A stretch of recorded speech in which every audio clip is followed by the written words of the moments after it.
Welcome to Hormones and Handstands with Pippa Campbell and Victoria Woodhall. a functional hormone nutritionist and a beauty editor and yoga teacher's guide to acing the challenges of midlife.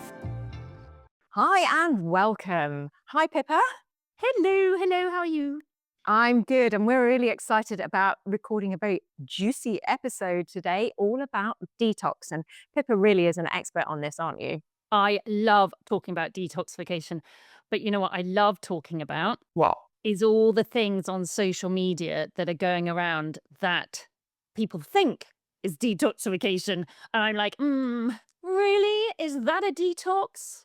Yeah, I know. I remember when we used to try and detox when I was a teenager. I remember going on this orange diet. My friend Mary and I decided that we were just going to eat oranges for the day because we'd overindulged. I can't remember what we'd done.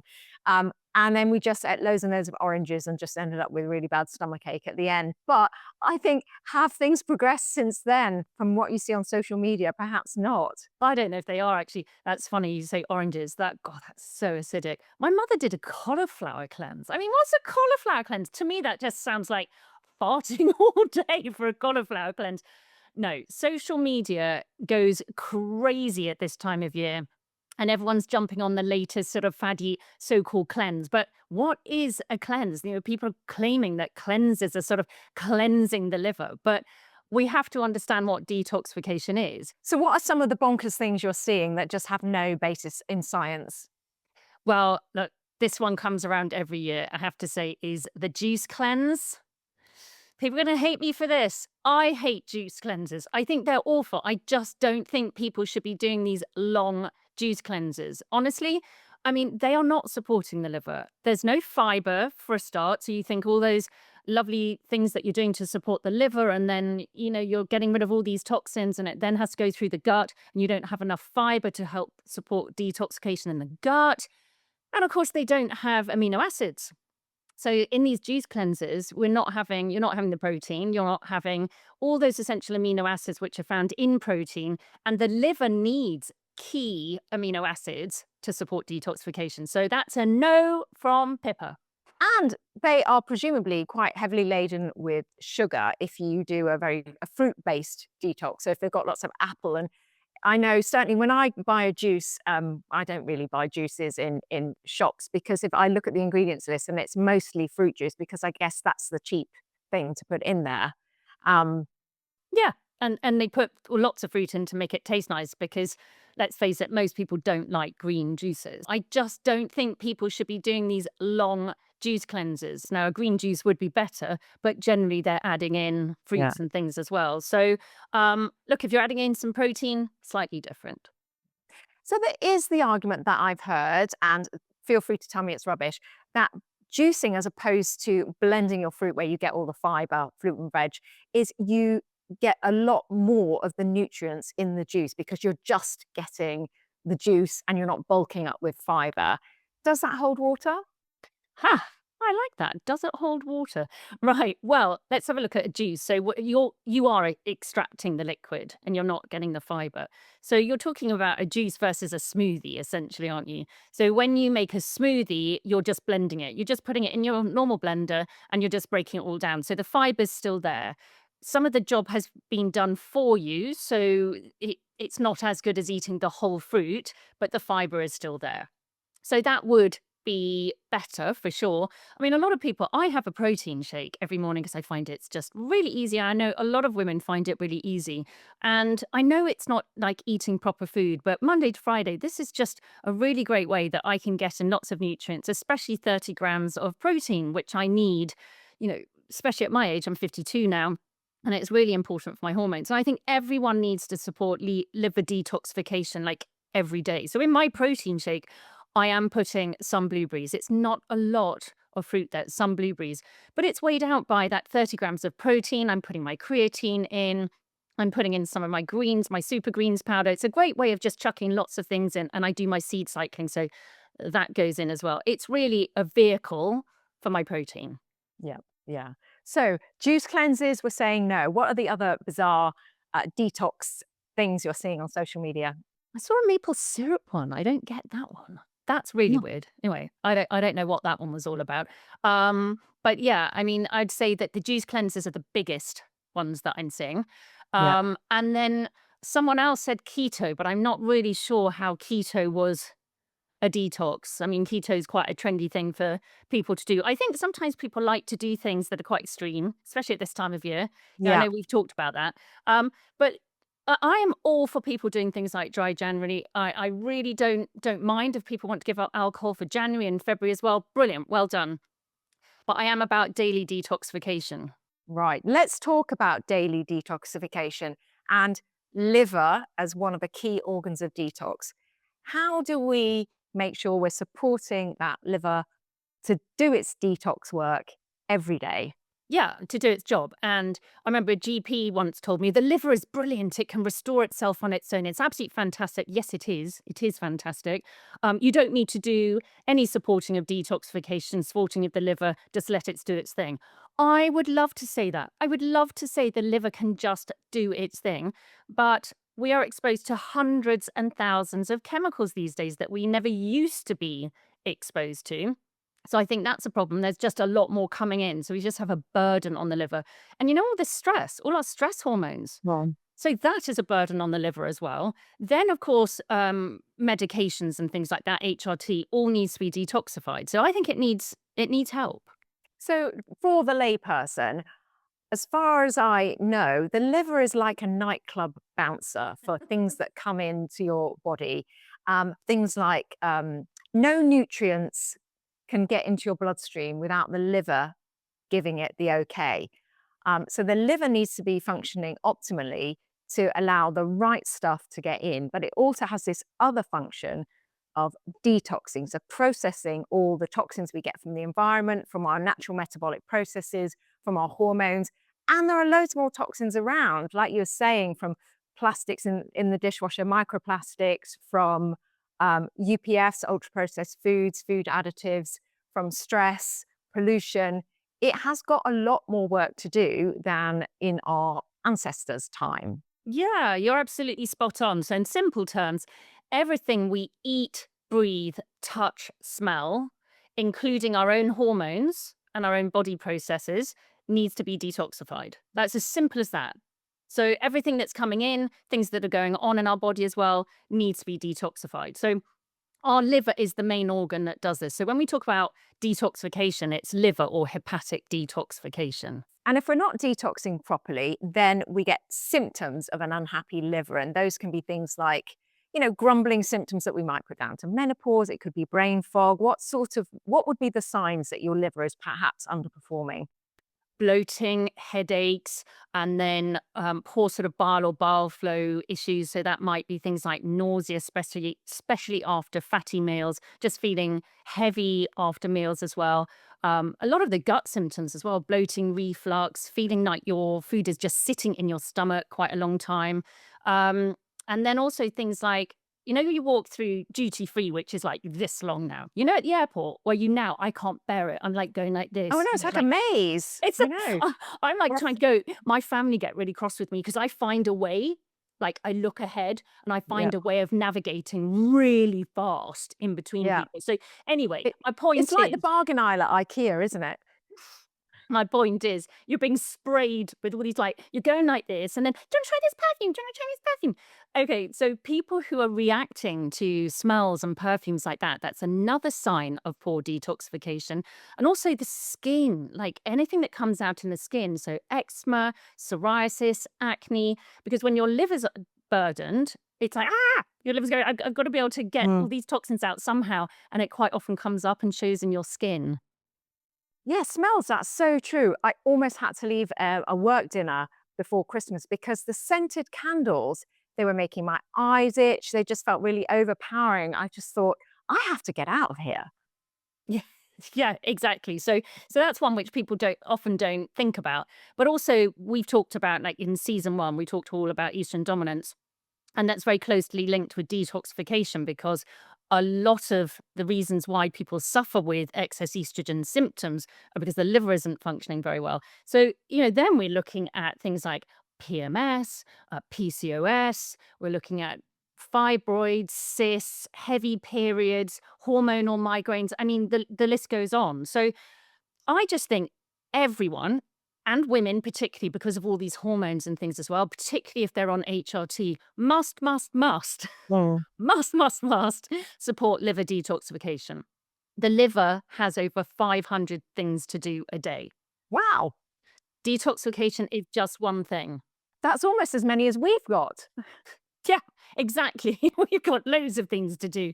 So, I mean, we're multitaskers, women, let's face it, but we need to give our liver some love. And we need to give our liver some love every day. And how do we do that? So I think, look, as I said, I'm all for that if you want to give out alcohol for January, February, but let's have a look at going forward, the things that you can do. So I don't want people to get scared or worry about the hundreds of thousands of toxins in our environment because it is frightening. It is quite frankly frightening. And we can't do everything, okay? We can't do everything. We can reduce some of the things coming in and we can reduce it coming into our bodies and we can support our liver so that things can be excreted well. If I could just explain as simply as possible the liver detoxification process.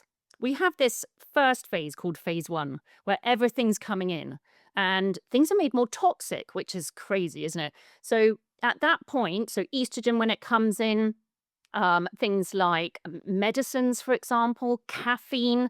So, yes, even things, I know, Victoria, once we were talking about how you don't detox paracetamol very well.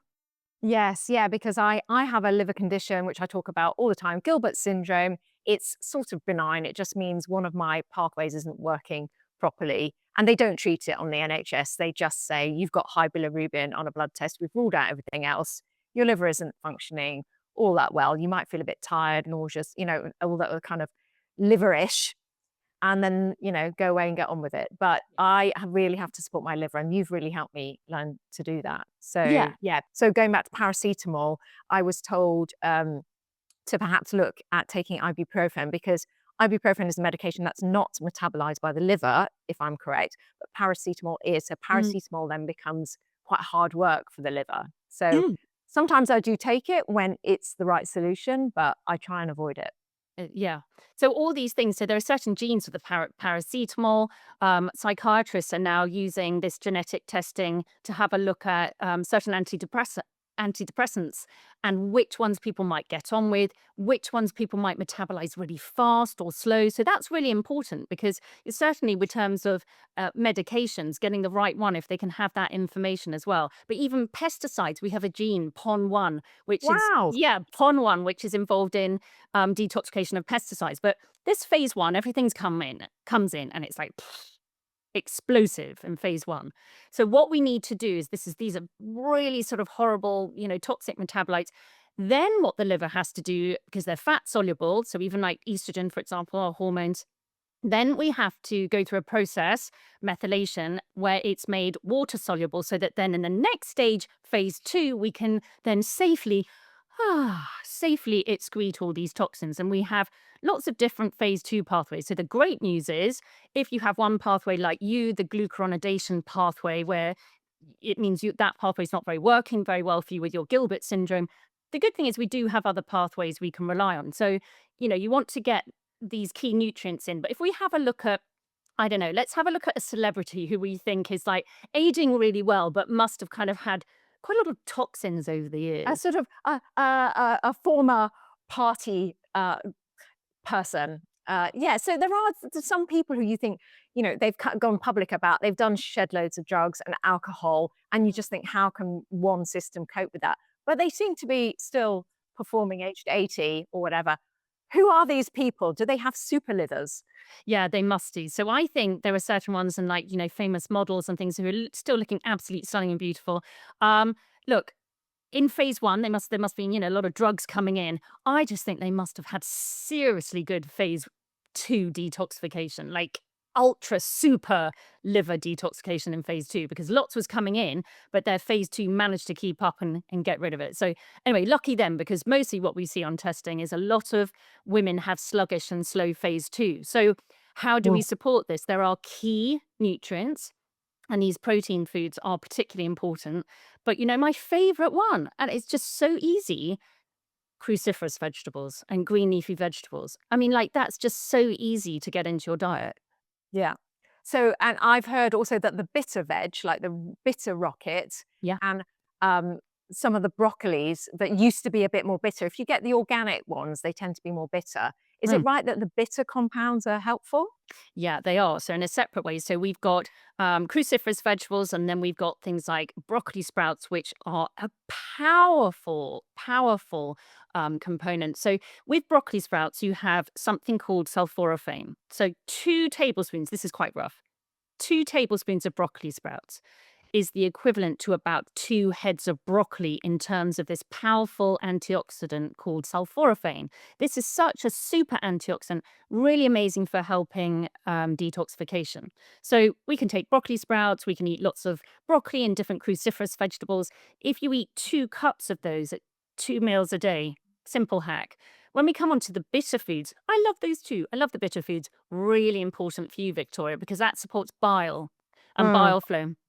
After these toxins have gone through the liver, it then gets packaged up into bile. Bile is like the liver's liquid gold. So it's like this liquid, and it can become quite sticky and sludgy, especially actually on hormones. If you're taking HRT or the pill, we know that there's increased risk of, say, gallstones and gallbladder sort of sludge, or you've got low thyroid.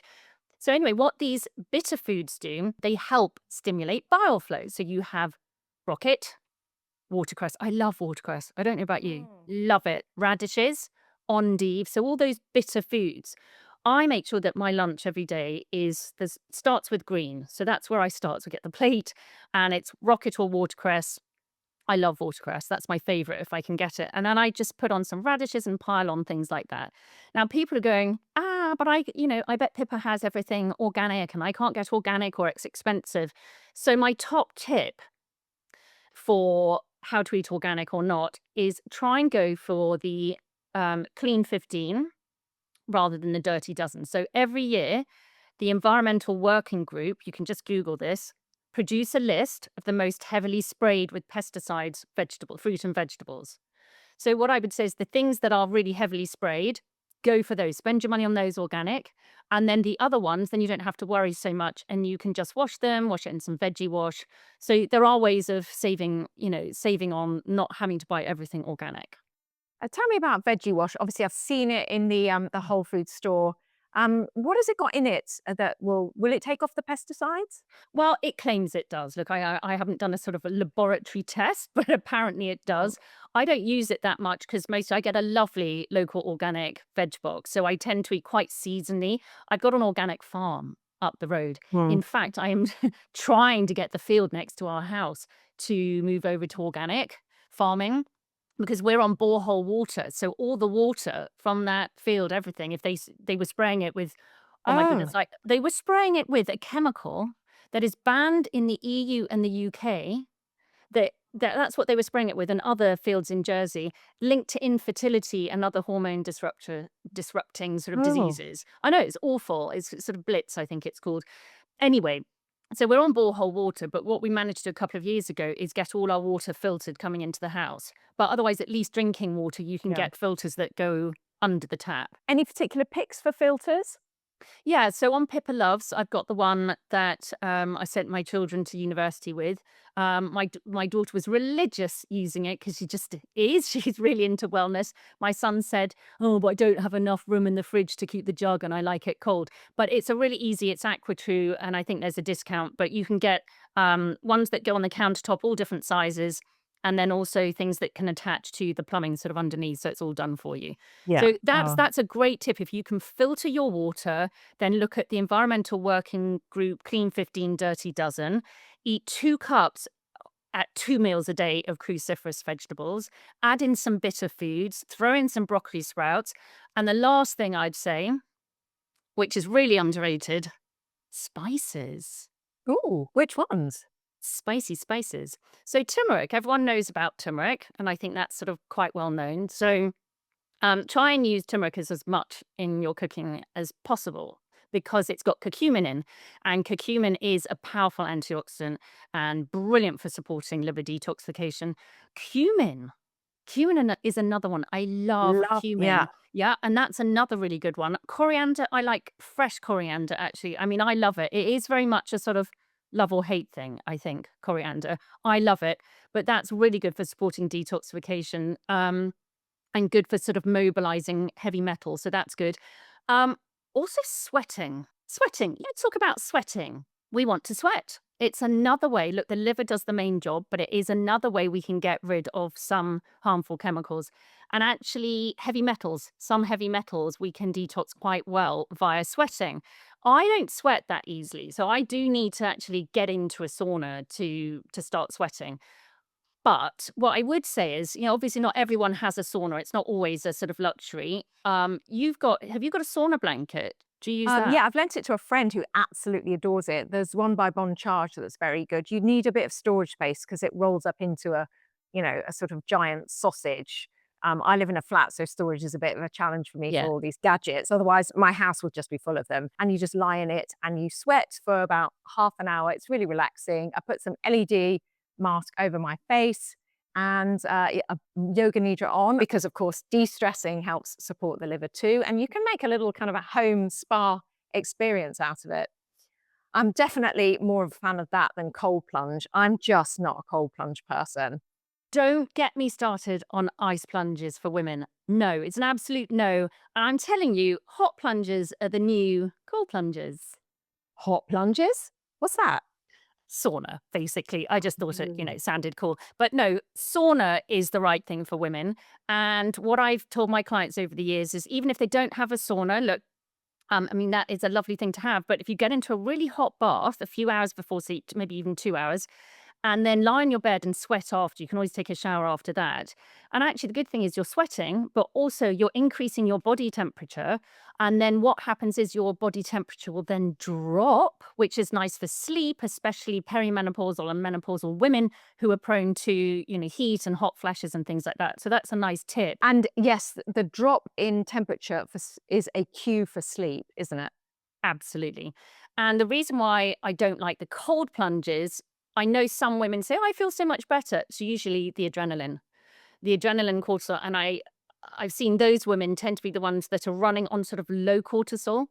And when they have those ice cold plunges, they get that sudden adrenaline and they feel good. But we now know, so Dr. Stacey Sims has done a lot of research on this. We now know it's not good for women. It's not good for our hormones. It's not good for, our female physiology, the way we respond to it. I think 15, 16 degrees, she says, is okay. But no, cold plunges are out, hot plunges are in. And when you do sauna, just one little tip is wipe yourself down with like a flannel or something just to get rid of those toxins. And what I do after is actually take my gut repair, which has some psyllium husk and some citrus pectin and a little bit of binders. It's quite nice to do that after. So I take my liver detox supplement and then the gut repair. So what you're doing is supporting liver detoxification and then all those mobilization of those toxins and like heavy metals and things, then you're just binding them so you can get rid of them. Yeah, brilliant, brilliant. And if you've ever done a cold plunge, 15 degrees feels blooming cold, I have to say. So I don't that's even cold do enough. that. No, no. And you can have tests as well to see how well your liver's functioning. I've had something which is quite new. It's kind of spreading nationwide called the FibroScan, and it's like an ultrasound test for your liver. And weirdly, it was developed by cheesemakers because they wanted to find out whether how soft the inside of their cheese was in these big rounds without kind of obviously making a hole and looking in. And it's like a kind of probe that's put on the side of your, where your liver is, and it measures the bounce of your liver. So I think it like fires a pulse, and if you get a kind of nice springy bounce back from that pulse, you've got the liver of a 5-year-old, which I have. I passed the liver test with flying colours. But if it's resistant, you might have scar tissue, there Yeah. might be some issues in the liver, there might be a lot more fat, which apparently gives it less bounce. And so that is quite preventative against liver disease, because liver disease, you kind of don't know until you've got it bad type thing, do you? You kind of, Yeah, and I think we should talk about this in another because obviously we talk about detoxification now, but I think it'd be great. I'd like to talk to you about fatty liver and all the things, that I've seen going on with clients over the years and fatty liver. So let's talk about that Oh, next time. That's a really good point, actually. I just thought your detox and nutrients profile, your nutrients are really good. So well done ooh. on that one. Just a flag, I've done a detox test with Pippa. What's the name of the test in case people want to contact you and find out? Yeah, it's just on our website. So it's detox and nutrients profile. So we test things like B vitamins and things as well. Your nutrients are really good. Great. What about my liver or my Just detox profile? just very slightly struggling. Actually, your glucuronidation pathway was looking really good. It was just slightly struggling, and your cortisol was slightly high. So I think there was probably a little bit of stress impacting. And of course, you did do it before Christmas as well. So Which there was was probably. before my fasting retreat, so maybe I'm all chilled out now. My liver is loving the new relaxed me. Ha Yeah. ha, how long will that last? Yeah, so that just shows how stress affects the liver. So we just need to support that. I think in times of stress, we just need to support your liver just a little bit more. But other than that, it was looking fine and nothing disastrous at all. But it's a really nice little test. It's not too expensive, and it is on our website. And it's, was it a urine test? I think it was a Yeah, urine. it's a Yeah, urine test. It's the best way because we can see everything that's gone through the liver. I'm yeah. not into all these some of these tests because you can't really see what's gone through the tissues Mm. and come out. So I think it's a great little test. But I do think that if people can just go away and just bring in some of these really easy little tips that we've been talking about, honestly, it makes such a Yeah. difference. Yeah. Well, loving your liver means kind of supporting so many functions in your body, and you might find some of the symptoms that you'd attribute to other things, to stress, to menopause, to life, might just resolve when you support your liver more. So that's lots about the liver. And thanks so much, Pippa. You're such a mine of information. So next week we're going to be talking about gut health 2.0.